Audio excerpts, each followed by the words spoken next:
对啦，就像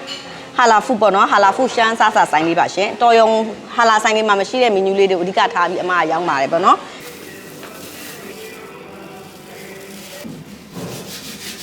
ဒီဟာလေးကကြတော့ဗာလဲဆိုအမမလေးရှားငါးခင်နေခင်မှုအတွက်ကိုငါရဲ့အညီကိုဖျောက်ဖို့အတွက်ပေါ့နော်ငါအညီကိုဖျောက်မယ်ငါသားကိုတင်းတင်းလေးဖြစ်စေမယ်ငါစားချင်တယ်ဒါပေမဲ့ငါရဲ့ညီတဲ့အနံ့ယူမကြိုက်ဘူးဆိုတဲ့လူအတွက်ဒါကငါရဲ့အညီကိုဖျောက်မဲ့အရေးပါမကင်ခင်မှာအမတို့ကဒီရေထဲမှာဒီငါးတွေကိုစိတ်လိုက်မှာစိတ်ပြီးတော့မှအမတို့ကဖတ်နဲ့ကင်တဲ့ဟာမှာအနှစ်နဲ့ကင်မှာပါနော်ဒါလေးကကြတော့အညီကိုဖျောက်မဲ့အရေးလေးပါငါးကိုအညီဖျောက်မဲ့အရေးပါဒီငါးကိုငါးကင်လဲစားချင်တယ်တချို့ကလုံးဝငါးညှိတဲ့အနံ့မခံနိုင်တဲ့လူတွေအတွက်အမကငါးကိုဒီတိုင်းမကင်ဘူးဒီတိုင်းမှနှပ်ဘူးငါ့ကိုဒီသူ့ရဲ့အညှိဖြောင်းမဲ့အရေးထဲမှာစိန်ပြီးတော့မှနှပ်ပေးထားတာပါနော်အမ ready made ဘာတစ်ခုမှမသုံးပါဘူးပြီးရင်လုံးဝအချုံမမသုံးပါဘူးဟိုရှွန်းတိုးတိုးတက်တက်လို့မှုတ်ဟင်းချုံမှုတ်နေတော့အမထည့်ပါတယ်တကယ်လို့အဲ့ဒါကိုဘာမစားချင်ဘူးဆိုရင်အမကိုကြိုပြောရင်အမရှောင်ပေးပါတယ်နော်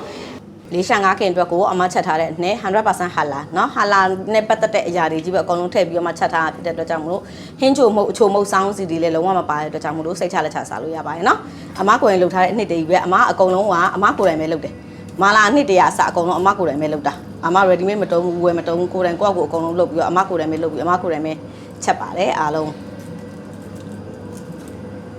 ပြီးရင်ငါးဟိုကကြရင်ငါးအညီမကြိုက်ဘူးဆိုတဲ့လူတွေအတွက်ကိုအမငါးဟိုဒါအညီကိုဖျောက်တဲ့အညီပေါ့နော်ငါးရဲ့အညီလုံးဝအညီနဲ့မရှိအောင်လို့အဲ့ဒီအညီလေးကိုလုပ်ပြီးတော့မှငါးကိုခင်ပါတယ်ဒီငါးကိုတင်ပြီးပြီဆိုရင်အမကပေါ်ကနေပြီးတော့ဒီဟာလေးကိုထပ်တုံးမယ်သူ့ရဲ့ငါးရဲ့အရာလာထဲမှာဒီအနှစ်ကအရာလာလေးဝင်မယ်ပေါ့နော်အဲ့လိုလေးဒါကတော့စီနဲ့ရေနဲ့ရောထားတဲ့ဟာပေါ့နော်စီနဲ့ရေနဲ့ရောထားတဲ့ဟာလေးကိုငါးနူးဖို့အတွက်ကိုပေါ့နော်ဖြန်းပေးထားမယ်ဖြန်းပြီးပြီဆိုအပေါ်ကနေအဖုံလေးကိုအမတို့က9မိနစ်9မိနစ်လောက်အုပ်ထားပေးရမယ်အဲ့လောက်အုပ်ထားပြီးပြီဆိုရင်တစ်ဖက်လှန်မယ်ပေါ့နော်ငါးကင်တစ်ကောင်ရဖို့အတွက်ဆိုအချိန်ကတော့ဒါနဲ့ကင်ရင်အမတို့က12မိနစ်လောက်တော့အနည်းဆုံးကြာပါတယ်ငါးကိုကြာရင်ကအမကငါးမျိုးစားကို3-4မျိုးနဲ့ရမယ်ဒါကတော့ဇလားဘီယာပေါ့နော်ဇလားဘီယာအကောင်ကြီးလုပ်ပေးထားတယ်ဇလားဘီယာရမယ်ကက်ကရစ်ရမယ်ဟိုငမုတ်ရမယ်အဲ့ဒီငလိတ်ကြောက်ကတော့တစ်ခါတလေရမယ်ပေါ့နော်ငလိတ်ကြောက်ကတော့အမြင်မရဘူးဇလားဘီယာရဲ့ကက်ကရစ်ကဲငကွန်းရှက်ကဲ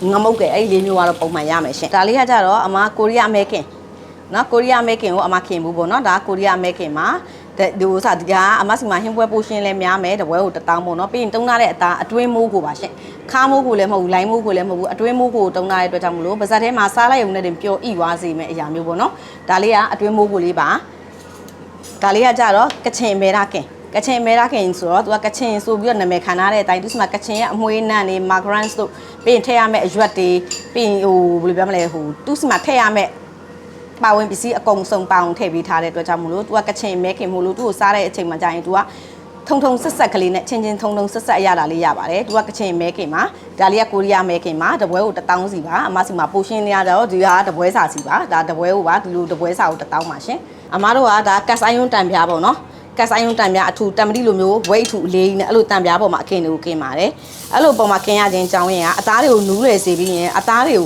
ုအရန်မွေးစေတယ်အကင်ရဲ့အနံပေါ့နော်မိခိုနံအကင်ရဲ့နံကိုထွက်စေတယ်လာမကင်ပေးတာအမတို့ကလာမကင်ပေးတာဖြစ်တဲ့အတွက်ကြောင့်မို့လို့လက်လက်ဆက်ဆက်စားလို့ရပါတယ်ခုနအမပြောသလိုမိုးကိုတာအတွင်းမိုးကိုတုံးပေးတာဖြစ်တဲ့အတွက်ကြောင့်မို့လို့လုံးဝပါဇက်ထဲမှာပျော်ဣဝအောင်စားလို့ရတယ်ပြီးရင်ကိုရီးယားကင်ကြက်တုံလေးတွေကြက်တုံမိတ်ကလေးတွေဂျင်းချောင်းလေးတွေအစအရတာဝင်နေတာမျိုးအရန်စားကောင်းပါတယ်ရှင်အားလေးကနော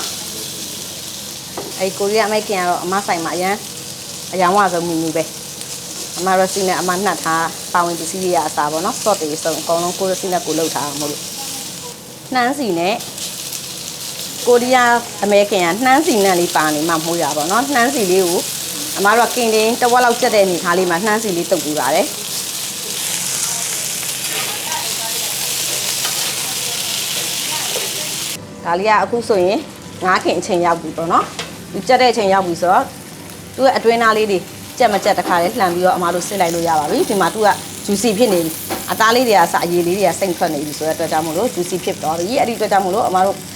ငါးကင်လေးကျက်သွားပါပြီเนาะအဲ့ကိုဖကံများထဲမှာ customer ကိုပြီးရင်ဒီဘက်ဘေးလေးမှာရုံးပလေဒီနဲ့ပဲဒီလေးကိုအဲ့ဒီငါးပုံမှာတင်ဖို့အတွက်ကိုအမတို့ကတခါလေးကြော်ပါမယ်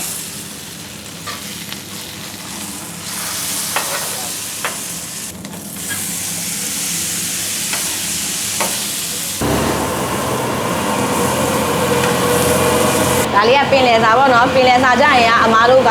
ဟိုကင်းမွန်ကနန်းရေပွဲပြည်ကြီးငါအဲ့ဒါတွေအကုန်လုံးလည်းရပါမယ်ရတယ်အမားတို့စီမှာကြရင်များတော့အဖြစ်ကအမားတို့ဟိုဆိုင်မှာ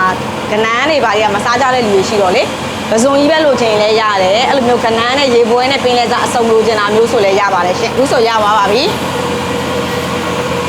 အဓိကဒီကောင်လေးကဟာလာဆိုင်ထဲမှာဒီလိုအစားအစာလေးတိတ်မရှိသေးပါဘူးအခုဆိုရင်ပင်လဲစားပင်လဲစားပင်နန်းအကင်ပေါ့နော်ဒါအမဲဥမာလာအတွက်ကိုအမဲဥလေးဖီးနေ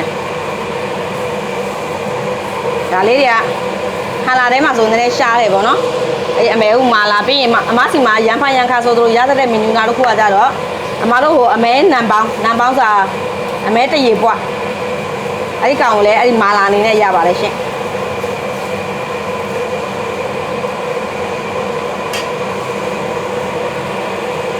အမဲဥမာအမကပစိုးခွန်းနဲ့အထက်တရာနဲ့2မျိုးပဲတီးတန့်သုံးထားပါတယ်မာလာအနှစ်တွေပါရစအကုန်လုံးအမပဲချက်တာဒါစီချွမ်းနှစ်သမီးရမာလာမှုတ်ဂျူဝေးသမီးရွှေစင်မငရုတ်တီထောင်းနင်ပရှူလိုက်လာငရုတ်တီ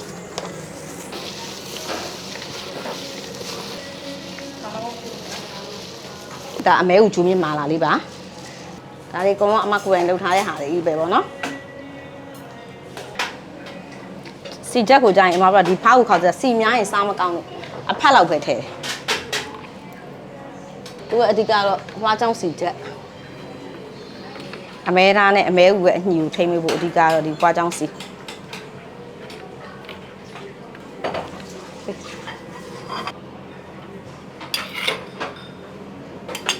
ဒီဖားကိုခေါက်ဆိုရဲ့အဓိကတက်ကပါနော်ဟိုဥရဲ့အနံ့အမဲဥရဲ့အနံ့ကိုထိန်းနိုင်ဖို့ကအရေးကြီးဆုံးလို့အမတော့ထင်တယ်ပေါ့နော်ဒီကောင်ကိုရောင်းတဲ့နေရာတော်တော်များများတော့ရှိကြတယ်ဒါပေမဲ့အဓိကကအဲ့ဒီအမဲဥရဲ့အနံ့ကိုမထိန်းနိုင်ကြတဲ့ဟာများတယ်ပေါ့နော်အမစီမှာဆိုရင်တော့လုံးဝအမဲဥရဲ့အနံ့ကိုလုံးဝဖျောက်ပေးထားပါတယ်ဒါလေးကကိုရီးယားအမဲခင်ပေါ့နော်အမတို့ဆိုင်မှာရောင်းတဲ့ကိုရီးယားအမဲခင်ကိုဟိုပြင်ဆင်တဲ့အပြင်အစင်လေးကအစားပေါ့နော်သူများနဲ့မတူအောင်လို့ပကံလေးကအစပြင်ဆင်ပေးထားတယ်ဒါလေးဆိုရင်အမတို့အမကဂျပန်ပစ္စည်းလေးတွေလည်းရောင်းတယ်ပေါ့နော်ဂျပန်ပကံတွေလည်းရောင်းတာဖြစ်တဲ့အတွက်ကြောင့်မို့လို့အမဆိုင်မှာသုံးတဲ့ပကံတွေအကုန်လုံးကဂျပန်အဲ့လိုဟာမျိုးလေးတွေပဲသုံးပေးထားတာ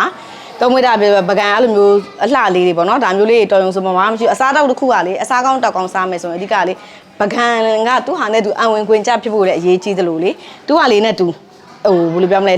မစားခင်မှာအယုံဆုံးလှပနေဖို့အရေးကြီးတယ်ပေါ့နော်အဲ့ဒါမှလူကစားချင်တဲ့စိတ်ကိုပို့ပြီးဖြစ်စေတယ်ပေါ့နော်အဲ့ဒါကြောင့်မို့လို့ပကံလေးတွေကစားလှလှလေးတုံးမိကြပါလေရှင်အဲ့ဒါပြင်လိုက်ဒီတွေကပဲတက်မှာလားအေးလေဂျူးမြင့်ပဲထဲ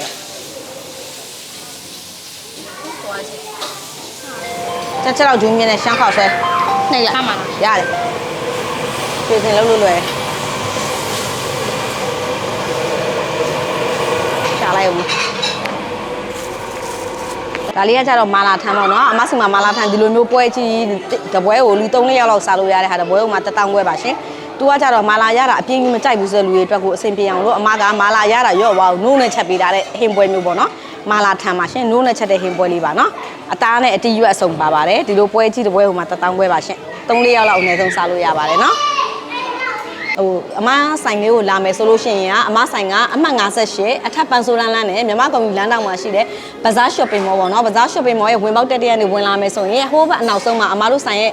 ဗနိုင်လေးတွေထောင်ထားတာရှိပါတယ်အဲ့ဒီနားလေးမှာ food court ရှိတယ်အဲ့ဒီ food court ထဲမှာရှိတဲ့ဆိုင်နံပါတ်4ရွှေလာရှိုးရှမ်းစားဆိုင်လေးပါရှင်လာရောက်အားပေးဖို့ဖိတ်ခေါ်ပါတယ်နော်အမကအပတ်စဉ်ဗုဒ္ဓဟူးနေ့တိုင်းဆိုင်ပိတ်ပါတယ်ရှင်အမကဆိုင်ဖွင့်ချိန်လေးရကြရင်မနက်ကို7 နာရီလောက်ကနေစပြီးတော့ည8 နာရီထိရပါတယ်ရှင်ဘဇားကုန်တိုက်က9 နာရီဆိုရင်ပိတ်တာဖြစ်တဲ့အတွက်ကြောင့်မလို့8 နာရီမှာအမကစ်ချန်ပိတ်ပါတယ်8 နာရီမထိုးခင်မှာမယ်ဆိုရင်အကုန်လုံးရပါတယ်ရှင်အမဆိုင်လေးကိုတစ်ခါလောက်လာရောက်အားပေးကြဖို့ဖိတ်ခေါ်ပါတယ်ရှင်လာအားပေးကြပါဦးရှင်ကျေးဇူးတင်ပါတယ်